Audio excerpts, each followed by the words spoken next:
যে পিতৃ মাতৃ বিয়োগৰ পাছত পুত্ৰক কি কৰা হয় কিছু কিছু সমাজত এবছৰলৈকে বোলে নামঘৰলৈ যাব নালাগে সত্ৰলৈ যাব নালাগে মন্দিৰলৈ যাব নালাগে এনেকুৱা এটা চিন্তা আছে কিন্তু এইটো একেবাৰে ভুল ধাৰণা যেতিয়া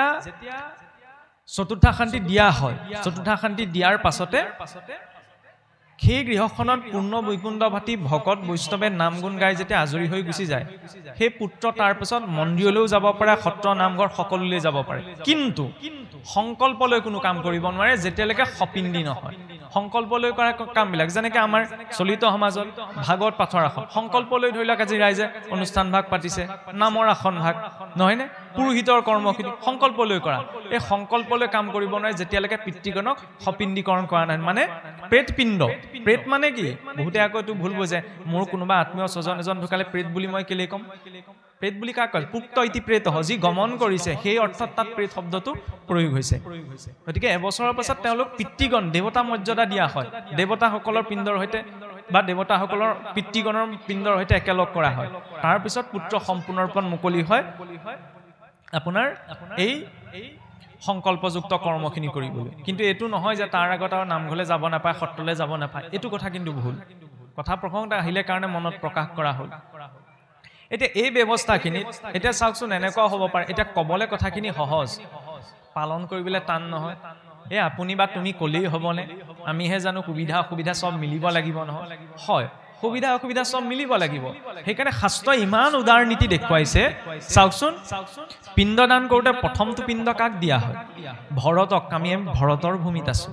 দ্বিতীয়টি পিণ্ড সেই বংশ বা কুলত যদি কোনোবা অগ্নিদগ্ধ হৈ পূৰ্বতে কিবা দুৰ্ঘটনাগ্ৰস্ত হৈ কিবা অধুগতি পাইছে তেওঁৰ অধ্যায় তৃতীয়টি পিণ্ডহে নিজ পিতৃয়ে পায় এইটো সৌম্যতাৰ দৰ্শন নহয়নে আৰু তাত বোলে আন দেৱী দেৱতাৰ নাম উচ্চাৰণ কৰা হয় পূজা সেৱা কৰা হয় ভক্তি মানে এইটো নহয় নহয় বোলে আন দেৱী দেৱ নকৰিবা সেৱা মূৰ্তিকো নাচাইবা তাৰ প্ৰসাদো নাখাইবা গৃহ নপখিবা ভক্তি কৰিব বিচাৰো কিছুসকলে এই কথাখিনি বৰ্তমান সময়ত প্ৰাসংগিক কাৰণ যিসকলে বোলে শ্ৰাদ্ধাদি কৰ্ম আচৰণ কৰে কিছুসকলে আপোনাৰ ভুল দৰ্শন তাত ক'ব বিচাৰে যে এইটো ভুল কৰ্ম কৰিছে আন দেৱী দেৱ সেৱা কৰিছে চিন্তাটো চাওক যে ঘৰখনৰ মূল মানুহ আপুনি আপোনাক মই চিনি পালোঁ বুলি আপোনাৰ ল'ৰা ছোৱালীক মই অসন্মান কৰিম এইটো নৈতিকতা নৈতিক আচৰণে হ'ব পাৰে জানো নোৱাৰে আমি বৈষ্ণৱ যেতিয়া আমাৰ মূল ইষ্ট হৈছে ভগৱান বিষ্ণু বা কৃষ্ণ কিন্তু তাৰ অৰ্থ এইটো নহয় যে তেওঁৰ বিভূতিসমূহক আমি অপমান কৰিম কাৰণ দুৰ্গা বুলি কওঁতে পৰম বৈষ্ণৱী বুলি কোৱা হৈছে সৃষ্টি নিৰ্মাণৰ প্ৰাকমুহূৰ্তত কাক প্ৰথমতে জাগ্ৰত কৰিছে দেৱী দুৰ্গাক বৈষ্ণৱ মাৰ্গত দুৰ্গাৰ পৃথক উপাসনা নাই কিন্তু মাতৃৰূপত ভক্তৰ ৰূপত আমি যে কওঁ যে ভকতক ভজিলে গুচয় কৰ্ম যায় আমি একদম ভকত নহয় নহয় তেওঁলোকোতো বহুত উচ্চ কোটিৰ ভক্ত সেইবাবে মহাপুৰুষেও লিখিছে নহয় ভকত দেৱক পান কৰাইলা অমৃত দেৱতাসকলকো ভকত বুলি কৈছে গতিকে বৈষ্ণৱজনে যেতিয়া বাকীসকল ঈশ্বৰৰ বিভূতিক দেখিব বা লগ পাব কি বুলি ভাৱনা কৰিব তেওঁলোকো ঈশ্বৰৰ বিভূতি সেই বুলি সন্মান কৰিব খালি আমাৰ নিজ ইষ্টৰূপত কোন আছে ভগৱান বিষ্ণু বা কৃষ্ণ যেনেদৰে আমাৰ আত্মীয় এজন যদি কিবা কাৰণত জেললৈ যাবলগীয়া হয় তেতিয়া আমি ধৰি লওক উকিলজনকো কমগে নহয়নে পুলিচকো কমগে পাৰিলে মেজিষ্ট্ৰেটজনকো কমগে ঠিক তেনেদৰে এতিয়া চাওকচোন নৱগ্ৰহ জন্ম কৰ্মৰ ফলদাতা হিচাপত গ্ৰহৰূপী জনাৰ্দন সকলক বহুৱাই ৰাখিছে ইন্দ্ৰাদি দিকপাল স্বয়ং ঈশ্বৰেই নহয় জানো দশ দিকৰ নিয়ন্ত্ৰণৰ বাবে যেতিয়া আত্মীয়জন আমাৰ পৰা আঁতৰি গৈছে তেওঁৰ যাতে সদ্গতি পায় সেইবাবে সেই যথাস্থানত থকা ঈশ্বৰৰ সেই বিভূতিসমূহকো এপাহি গন্ধ পুষ্প দিয়া হৈছে যে মোৰ আত্মীয়জন আঁতৰি গৈছে তোমালোকে যাতে বাকী গতিটো সদ্গতি কৰা এতিয়া এইখিনিতে প্ৰশ্ন আহিব কৃষ্ণক পুজিলে সমস্তৰে পূজা হয় পৃথকে পুজিলে পূজা কেহু নপাৱয় কৃষ্ণক পুজিলে সমস্তৰ পূজা হয় পৃথকে পূজা কৰিলে তাত পূজা কেহু নপা হয় কিন্তু চিন্তাটো এইটো স্পষ্ট হোৱা প্ৰয়োজন যাক তাত পৃথক পূজা কৰা হোৱা নাই চাবচোন এনে লক্ষ্য কৰিব যেতিয়া আপোনাৰ ধৰি লওক দিকপালৰ অৰ্থই হওক বা নৱগ্ৰহৰ অৰ্থই হওক পুৰোহিতজনে বা শ্ৰাদ্ধকৰ্তাজনেও যেতিয়া নৈবেদ্য অৰ্পণ কৰে কি বুলি কয় বাৰু বিষ্ণু দৈৱতাই চুপকৰ নৈবেদ্যাই নব পোনপ্ৰথম কাক অৰ্পণ কৰে বিষ্ণুক অৰ্পণ কৰে তাৰ পিছতহে বাকীসকলক গতিকে তাত আনদেৱৰ প্ৰসাদ বুলি থাকিলে কিটো একো নাই গতিকে এইটো ভুল নলে আনিব নালাগে শ্ৰাদ্ধকৰ্তাজনে অন্তত 63 বাৰ ভগৱান বিষ্ণুৰ নাম সেইখিনি সময়ত উচ্চাৰণ কৰে আজিজনে নাই কৰা সেৱাটোহে কৰিলে মইতো ক'বলৈ বিচৰা নাই যে কোনোবাই ধৰি লওক নাম প্ৰসংগ কৰিও পিতৃকৰ্ম কৰিছে সেইটো আমি ভুল বুলি দেখুৱাবলৈ যোৱা নাই কিন্তু অন্তত ধৰি লওক সপিণ্ডিলৈকে বা দশাহলৈকে শ্ৰাদ্ধাদি কৰ্ম আচৰণ কৰাটো যদি বেদৰ কৰ্মক মানে তেতিয়াহ'লে কৰাটো প্ৰয়োজন কাৰণ আমাৰ মূল শ্ৰুতি স্মৃতি কৰ বিধান শ্ৰুতি স্মৃতি মম আজ্ঞা য় উলংঘ প্ৰৱৰ্ততে আজ্ঞা চেদি মম দ্ৰোহী মত ভক্ত ন বৈষ্ণৱ এই শ্ৰুতি স্মৃতিৰ বিধান স্বয়ং বিষ্ণুৰ আজ্ঞা ইয়াক উলংঘা কৰি প্ৰৱৰ্তন কৰাজন কেতিয়াও বৈষ্ণৱ ভক্ত হ'ব নোৱাৰে আমি সেই বিধান মতে চলিছো নহয়নে ৰজা পৰীক্ষিতেও 7 দিন 7 ৰাতি ভাগৱত শুনি মুক্তি পোৱাৰ পাছতো পুত্ৰই কিন্তু দায়িত্ব বুজি পিতৃ কৰ্ম কৰিছিল অৰ্জুনৰ যদুবংশ ধ্বংস হোৱাৰ পাছতো অৰ্জুনে তেওঁলোকৰ অৰ্থে পিতৃ কৰ্ম আচৰণ কৰিছিল কিয় লোক শিক্ষাৰ্থে প্ৰভু নৃসিংহৰ হাততে কক্ষিপয়ে গতি পোৱাৰ পাছতো ভক্ত প্ৰহ্লাদে কি কৰিছিল যথাবিহিত পিতৃ কৰ্ম কৰিছিল কাৰণ লোক শিক্ষাৰ্থে যাতে এইটো ভুল বুজাবুজি নহয় যে এতিয়া গতি পালে কাৰণে আৰু মই সকলো এৰি দিম এইখিনি কৰ্ম কোনে এৰিব পাৰে যিজন বিৰক্ত সেইবাবে মহাপুৰুষে ঘোষাত লিখিছে যে অবিৰক্ত ভকতৰ বেদ লংঘিবাৰ দুখ জানিবা ইহাক নিশ্চয় পৰম বিৰক্ত যিটো কৃষ্ণৰ ভকত ভৈল তাৰ আৰু নাহিকে নিৰ্ণয় যিজন বিৰক্তৰ লক্ষণ কি যি পুত্ৰ উপজিলে আনন্দ নকৰে পুত্ৰ মৰি গলে যি দুখ নকৰে সংসাৰৰ পোৱা নোপোৱাৰ প্ৰতি যাৰ কোনো ধৰণৰ আসক্তি নাই সেইজন বিৰক্ত আমিতো সেইজন বিৰক্ত হ'ব পৰা নাই সেইকাৰণে আমাৰ দায়িত্ব যে বেদ বিহিত শাস্ত্ৰ বিহিত সকলো কৰ্ম আচৰণ আমি কৰোঁ শাস্ত্ৰইটো ইমান উদাৰতা দেখুৱাইছে যে পিতৃ কৰ্মৰ দিনা যদি পুত্ৰ সামৰ্থ্যৱান নহয় শ্ৰাদ্ধাদি কৰ্ম কৰাৰ বাবে সংকল্পটো পাঠ কৰি যদি গাইজনীকো ঘাঁহ কেইডাল দিয়েগৈ তেতিয়া সেয়াও বোলে পিতৃ কৰ্ম হয় তাকো যদি কৰিবলৈ সামৰ্থ্যৱান নহয় পুত্ৰই নিৰ্জন স্থানলৈ গৈ যদি হাতত সামান্য জল অকণমান অৰ্পণ লৈ সংকল্প পাঠ কৰি যদি পিতৃগণৰ অৰ্থে অৰ্পণ কৰে তাতো বোলে সেই পিতৃগণ যদি সেই গুচি যোৱান যদি পক্ষীকুলত আছে তেতিয়া বোলে ফল ৰূপত মনুষ্যকুলত থাকিলে ধন ৰূপত সৰ্পকুলত থাকিলে বায়ু ৰূপত দেৱকুলত থাকিলে সুম্ৰক ৰূপত প্ৰাপ্ত কৰে এটা কথা ঠিক যে ঐতে পুত্ৰে হৰি ভকতি কৰন্তে স্বৰ্গলোকে যাই লৰি বোলে ইয়াত যদি ভক্তজন পুত্ৰ যদি হৰি ভক্ত হয় তেতিয়া বোলে নৰকগামী কোনোবা যদি বংশত আছে তেতিয়া সেই সকলো বোলে ঊৰ্ধ্বগামী হয় সৎগতি প্ৰাপ্ত কৰে কিন্তু আপুনি মই নিজকেতো ইমান পৰম ভক্ত বুলি ক'ব নোৱাৰো যে মই ইয়াত ভকতি কৰিলো বুলিয়ে মই শাস্ত্ৰবিহিত একো কৰ্ম নকৰিলেও মোৰ বংশত যদি কোনোবা অধোগতি হৈ আছে তেওঁলোকৰ সৎগতি হৈ যাব হয়নে আৰু আমি এইটো ক'ব নোৱাৰো যে আমাৰ পৰা যদি আত্মীয় স্বজন গুচি গৈছে যে আমি পোনপ্ৰথমতে এইটো চিলমোহৰ বাৰী মাৰি দিব নোৱাৰো যে সিধাই তেওঁ বৈকুণ্ঠলৈ গৈছে আমাৰ পুত্ৰৰ ওপৰত যিটো দায়িত্ব আমি সেইটো পালন কৰিব লাগিব শাস্ত্ৰ ইমান উদাৰ দৰ্শন আমাক দেখুৱাই দিছে কথা প্ৰসংগখিনি ইমান টানি কেলে অনা হৈছে কাৰণ এইবিলাক কৰ্মৰ প্ৰতি আজিৰ বহু সমাজত ভুল ধাৰণা আছে কেলে কৰিব লাগে নালাগে তাততো ভুল আচৰণ কৰা হয় আপোনাৰ তাত অন্য দেৱী দেৱৰ পূজা সেৱা কৰা হয় অন্য দেৱী দেৱ নহয় তাত আন দেৱী দেৱ বুলি কৈছে লক্ষ্মী কেনেকৈ আন হ'ব নিজৰ পত্নীয়ে নহয় জানো এতিয়া গৃহস্থী লোকজনে যদি নিজৰ পত্নীকে আন বুলি ভাবি ল'বলৈ হয় তেতিয়াহ'লে সেইখন বাৰু থাকিবনে আশ্ৰম কিন্তু এটা কথাৰ লগতে এইটোতো কোৱা হৈছে বোলে অধৰ্ম কৰিলে বোলে ঈশ্বৰৰ দ্ৰোহী নহয় আন দেৱ পূজে যিটো সেহি মূৰত দেখি ইয়াৰ তাৎপৰ্যটো কেনেকে এতিয়া ঘৰখনৰ মূল মানুহ আপুনি আপোনাৰ লগত মোৰ ভাল সম্পৰ্ক এটা আছে নহয়নে কিবা এটা বস্তু প্ৰয়োজন হ'ল মই আপোনাক নিবিচাৰি আপোনাৰ ল'ৰাটোক যদি বিচাৰো আপুনি গম নোপোৱাকে তেতিয়া আপুনি ভাবিবনে তেওঁ মোৰ লগত ইমান ভাল তেওঁ মোক নুখুজিলে কেলে মই নিদিলো হেতেন নে মোৰ ল'ৰাটোক নুখুজিব লাগে এই ভাৱত ঈশ্বৰে অকণ বেয়া পায় কিন্তু এইটো নহয় কাৰণ আমাৰ বৈদিক মাৰ্গটোত খোলা কথা 5টা উপাসনাৰ মাৰ্গ আছে শাক্তসকলে দেৱীক উপাসনা কৰে শৈৱসকলে মহাদেৱক ঈশ্বৰ ৰূপত উপাসনা কৰে নহয়নে সৌৰসকলে সূৰ্যক উপাসনা কৰে আৰু গণপত্যসকলে গণপতিক বৈষ্ণৱসকলে আমি বৈষ্ণৱ বিষ্ণুক উপাসনা কৰোঁ আগতেওতো আছিল তেতিয়াতো ইমান হুলস্থুল নাছিল আজিকালি কিয় ইমান হুলস্থুল কাৰণ আমি ভাবি থাকোঁ কি মোৰটোৱে শ্ৰেষ্ঠ মোৰটোৱে চবে ল'ব লাগিব এইটো নহয় সকলোৰে দৃষ্টিকোণবিলাক বেলেগ বেলেগ কাৰো উপাসনা পদ্ধতিক নিন্দা কৰিব নালাগে যিজন ব্যক্তিয়ে যেনেদৰে পাইছে তেওঁ তেনেকৈ আগবাঢ়ক ভাগৱত ধৰ্মৰ প্ৰথম লক্ষণেই হৈছে কি পৰৰ ধৰ্মক নিহিংসিবা কদাচিত কোনোবাই মানিব বিচৰা নালাগে তেওঁ তেনেকৈ থাকক খালি নিন্দা হ'ব নালাগে শুইবা শান্তচিত্ত সৰ্বধৰ্মত বৎসল সকলো ধৰ্মৰ প্ৰতি বৎসলতাৰ ভাৱ আনৰ পৰা কি শিকিব পাৰো এইটোহে বৈষ্ণৱৰ ভাৱ হ'ব লাগে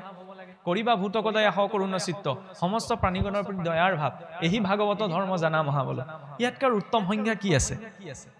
সেইকাৰণে পুত্ৰই আমি যেতিয়া মনুষ্য জীৱিত কালত পিতৃ মাতৃৰ শুশ্ৰূষা যিদৰে বৰ্জন কৰিব নালাগে পিতৃলোক গুচি যোৱাৰ পাছতো বা নিজৰ আত্মীয় স্বজন গুচি যোৱাৰ পাছতো শাস্ত্ৰবিহিত কৰ্ম কেতিয়াও পৰিত্যাগ কৰিব নালাগে দেৱ পিতৃ কৰ্মাভ্যাম ন প্ৰমদিতব্যম দেৱ আৰু পিতৃ কৰ্মত কেতিয়াও প্ৰমাদ কৰিব নালাগে ইয়াৰ পাছতে পিতৃযজ্ঞৰ পাছতে কি হৈছে হোম দেৱ বলিৰ ভূতা এতিয়া সহজ অৰ্থত যদি আমি চাওঁ দেৱযজ্ঞ আমাৰ বাবে ভজনীয় দেৱ কোন ভগৱান কৃষ্ণ বা বিষ্ণু গতিকে তেওঁক ভজনা কৰাটো প্ৰত্যেকজন বৈষ্ণৱ ভক্তৰ দায়িত্ব কাৰণ সেইজন আমাৰ ইষ্ট প্ৰভু হয় সেই দেৱ উপাসনা প্ৰত্যেকৰে জীৱনত অকণমান লাগে তাৰ জৰিয়তে আচৰণ হয় সহজ ৰূপত দেৱযজ্ঞ ভূতযজ্ঞ সমস্ত প্ৰাণীগণৰ প্ৰতি দয়াৰ ভাৱ নামঘৰলৈ আহিছো ৰাম ৰাম কৃষ্ণ কৃষ্ণ কুকুৰটোক দেখিলো ৰাম ৰাম ঘৰলৈ গৈ দেখিলো বাৰীখনত কাৰোবাৰ ঘৰ ছাগলী এজনী সোমাই আছে জাৱৰা খটিডাল উঘালি লৈ যদি 2 কোপ দি দিয়ে তাত ভাগৱত ধৰ্মৰ ৰক্ষা নপৰে এইষাৰ কথা ক'বলৈ সহজ পালিবলৈ বৰ টান বোলে কেলে নামাৰি ইমান কষ্টৰে হাকনি দৰা কৰি থৈছো ছাগলীজনী গৰুজনী সোমাই খাই পেলালে সিহঁতি নাজানে আপুনি মই কিমান কষ্টৰে খেতি দৰা কৰি থৈছো ভোক লাগিলে সেইকাৰণে খাই পেলালে সিহঁততো ঈশ্বৰ আছে সেইখিনি সময়ত অন্তত এইটো ভাৱনা দানত যে আমি দুৰ্গতি খণ্ডে বুলি কওঁ সেয়াও দান বুলি ভাবিব নোৱাৰোনে মই নিজৰ ঘৰখনৰ কাৰণে হাকনি দৰা কৰে তাৰ জৰিয়তে অন্য ইতৰ পানী এটাৰো অকণমান কল্যাণ হ'ল নহয়নে সেইখিনি সময়ত ধৈৰ্যটো লাগিব যে নহয় আমি কেনিবা গ'লে আকৌ লগতে পলিথিন এটাও লৈ যাওঁ নহয় নিজেও খাম কিবা এটা লৈ আনিম গৰু ছাগলী আকৌ নিনিয়ে নহয় গতিকে সেইখিনি সময়ত যেতিয়া আমি ধৈৰ্য ধৰি পেলাই নিজকে ৰাখিব পাৰিম তাৰ জৰিয়তে ভাগৱত ধৰ্ম আমাৰ জৰিয়তে আচৰণ কৰা সম্ভৱ হ'ব ইয়াৰ পাছতে কি ক'লে নিৰ্যজ্ঞ অতিথি পূজন গুৰুৱে সেইকাৰণে শৰণ দিওঁতেই কয় বোলে অতিথিক কেতিয়াও বিমুখে পঠাব নাপায়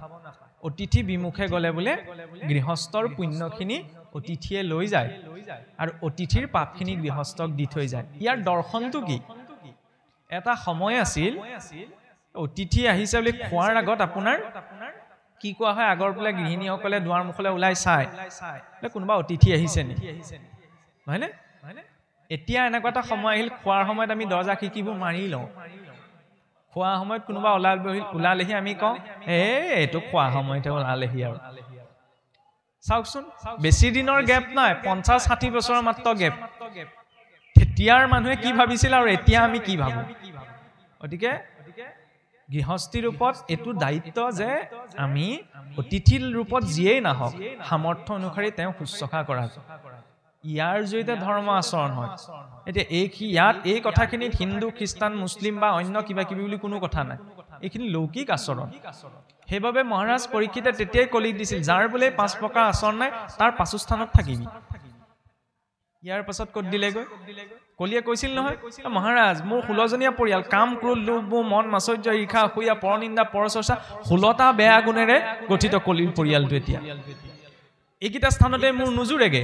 সেইকাৰণে নাৰায়ণ দাস ঠাকুৰ এটা বৰ সুন্দৰ যোজনা এটা লিখিছিল বোলে কুকুৰে পাতিলে বিয়া বাঘৰ জীয়ৰী বোলে দেখিয়া ভালুক গইলা ঘৰ বাৰী এৰি কুকুৰে বোলে বাঘৰ জীয়েকক বিয়া পতা দেখি ভালুকে বোলে ঘৰ বাৰী এৰি পলাল কুকুৰ বুলি কাক কৈছে জীৱটো কুকুৰৰ লক্ষণ কি আৰু মাৰিলেও সি উচিষ্ট পেলোৱা স্থানলৈ যাবই উচিষ্ট মানে বুজি পাইছে চোৱা পেলোৱা স্থান য'ত আমি অৱশিষ্টখিনি নিক্ষেপ কৰোঁ হয়নে এই জীৱয়ো 84 লক্ষ জুনি পাৰ কৰি একেখিনি ভোগতে আছে আজিও যদি সেইখিনি ভোগৰ নিমিত্তেই জীৱনটো ধৰি আছে তেতিয়াহ'লে এই জীৱক কুকুৰৰ লগত তুলনা কৰিছে কিন্তু বোলে ভাগ্যক্ৰমে কি হ'ল কুকুৰে পাতিলে বিয়া বাঘৰ জীয়ৰী বিবাহ মানে কি সম্বন্ধ কাৰ সৈতে ঘটিল বাঘৰ জীয়েক বুলি ভগৱানৰ নামক কোৱা হৈছে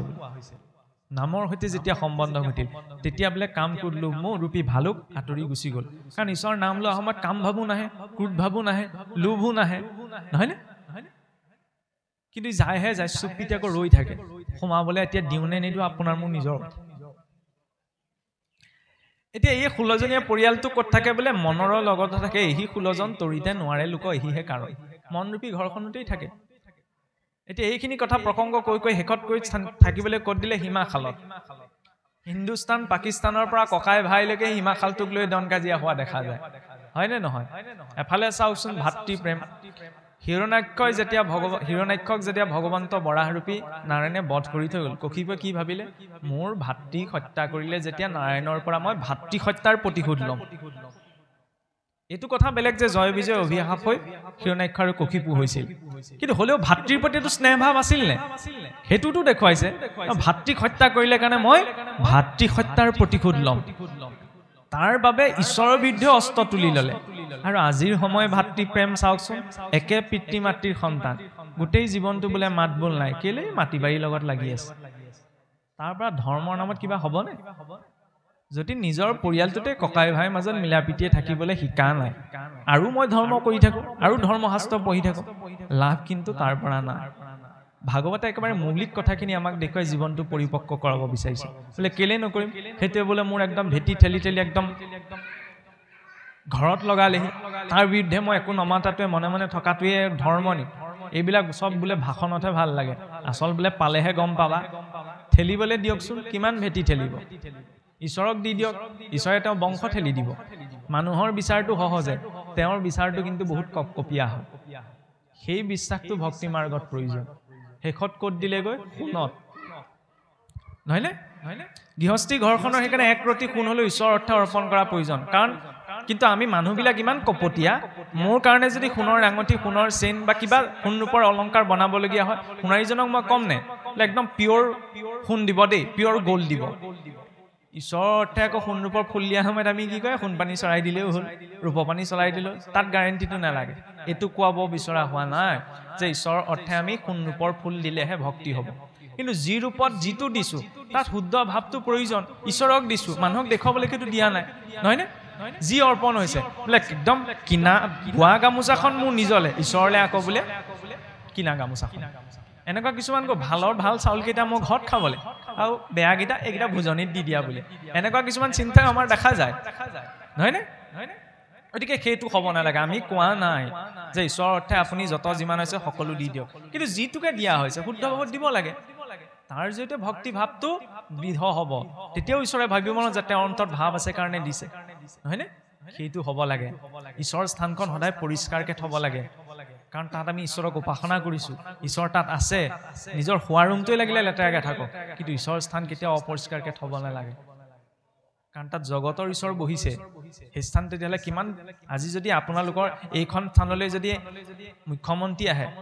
তেতিয়া কিমান কপকপীয়া হৈ যাব ব্যৱস্থা তেওঁতো জগতৰ ঈশ্বৰ এই সহজ সৰল ভাৱটোত আমি ৰাখিব পাৰিব লাগিব তেতিয়াহে ভাৱটো প্ৰস্ফুটিত হ'ব এতিয়া চাওকচোন কলিযুগৰ ইমানবিলাক লক্ষণ কোৱা হৈছে তাৰ মাজত যদি জীৱনৰ পৰা এইকেইটা বস্তু আঁতৰি থাকে কলিয়া আপোনাক মোক একো কৰিব নোৱাৰে যে যোৱা পাখা মদ্যপান প্ৰাণীহিংসা পৰস্তিগমন এই পঞ্চযজ্ঞ আচৰণ নকৰা অভ্যাস সীমাক লৈ দ্বন্দ্ব আৰু সোণত আসক্তি কাৰণ সোণ টুকুৰা চাওকচোন খাবলৈও কামত নাহে দৰৱতো কামত নাহে কিন্তু গোটেই দন আৰু কলিৰ প্ৰভাৱত আহিলে কি হয় তাৰ প্ৰমাণচোন স্বয়ং ৰজা পৰীক্ষিত পৰম বৈষ্ণৱ আছিল কিন্তু এই জৰাসন্ধৰ সোণৰ মুকুটটো পিন্ধি দিয়াৰ লগে লগে মনত কি হ'ল মৃগয়া কৰাৰ আসক্তি উপজিল এতিয়া কলিয়ে পালে মানুহৰ গতিটো কি হয় স্বয়ং প্ৰমাণচোন ৰজা পৰীক্ষিত আমি যাতে কলিৰ প্ৰভাৱত আহিব নোৱাৰোঁ সেইকাৰণে সতৰ্কতাটো জীৱনত প্ৰয়োজন আৰু যাই হওক এতিয়া অকণমান পাঠ আগবঢ়াওক কৃষ্ণ